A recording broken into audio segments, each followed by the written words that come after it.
শ্রীকৃষ্ণ হলেন ভগবান বিষ্ণুর অষ্টম অবতার। অধর্মের বিনাশ করে ধর্মের প্রতিষ্ঠা করার জন্যই তার জন্ম হয়েছিল।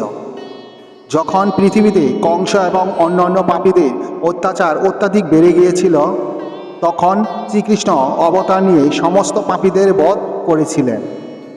শ্রীকৃষ্ণ যখন কংসের বধ করেছিলেন, তখন রাজা জরাসন্ধ তার বিরোধী হয়ে গিয়েছিলেন, কারণ কংসের দুই স্ত্রী, জরাসন্ধের দুই পুত্রী ছিলেন। কংসবধের পর তার দুই স্ত্রী, যাদের নাম অস্তি ও প্রাপ্তি, তাদের পিতা জরাসন্ধের কাছে চলে গেলেন। কংসবধের কথা শুনে জরাসন্ধ ক্রোধান্বিত হয়ে মথুরাতে আক্রমণ করার জন্য তার প্রতিবেশী রাজাদের একত্রিত করতে লাগলেন। সবাই মিলে মথুরাতে আক্রমণ করল। শ্রীকৃষ্ণ এবং বলরাম জরাসন্ধের সমস্ত সেনাদের বিনাশ করলেন। একলা জরাসন্ধ বেঁচে রইল। এবার বলরাম যখনই তাকে ধরতে গেল, শ্রীকৃষ্ণ বলরাম দাদাকে বাধা দিলেন। শ্রীকৃষ্ণ বললেন, বলরাম দাদা, এখন ওনার বধ করো না। উনি একে একে বিভিন্ন পাপীদের নিয়ে বারবার মথুরাতে আক্রমণ করতে আসবে, আর আমরা তাদের সবাইকে বধ করে পৃথিবী থেকে পাপীদের বিনাশ করব। পাপীদের বিনাশ করার জন্যই তো আমাদের অবতীর্ণ হয়েছে।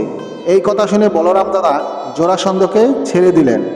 এরকমই জরাসন্ধ মথুরায় উপর 17 বার আক্রমণ করল, কিন্তু মথুরার পর শ্রীকৃষ্ণের আশীর্বাদ ছিল, তাই বারবার জরাসন্ধকে পরাজয় নিয়ে ফিরে যেতে হয়েছিল।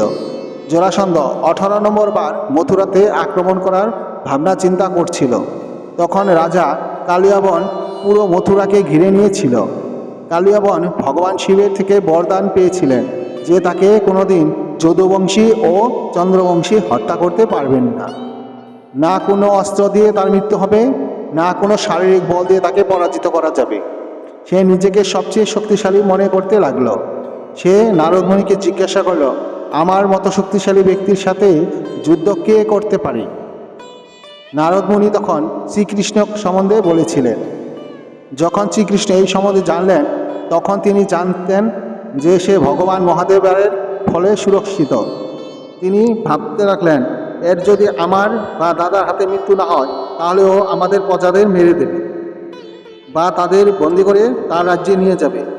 আর যদি যুদ্ধ শুরু হয়ে যায়, আর একই সময় জরাসন্ধ যদি তাদের সেনা নিয়ে যুদ্ধ শুরু করে দেয়, মথুরার প্রজারা জরাসন্ধের বারবার আক্রমণের ফলে ভীত হয়ে পড়েছে।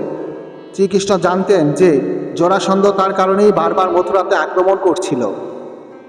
তাই শ্রীকৃষ্ণ কালিয়াবনের সঙ্গে যুদ্ধ করার আগেই ভাবনা চিন্তা করতে লাগলেন, এমন একটা শহর তৈরি করা যাক যেখানে আমাদের ভাই বোন বধূদের প্রজাদের সুরক্ষিত রাখতে পারব।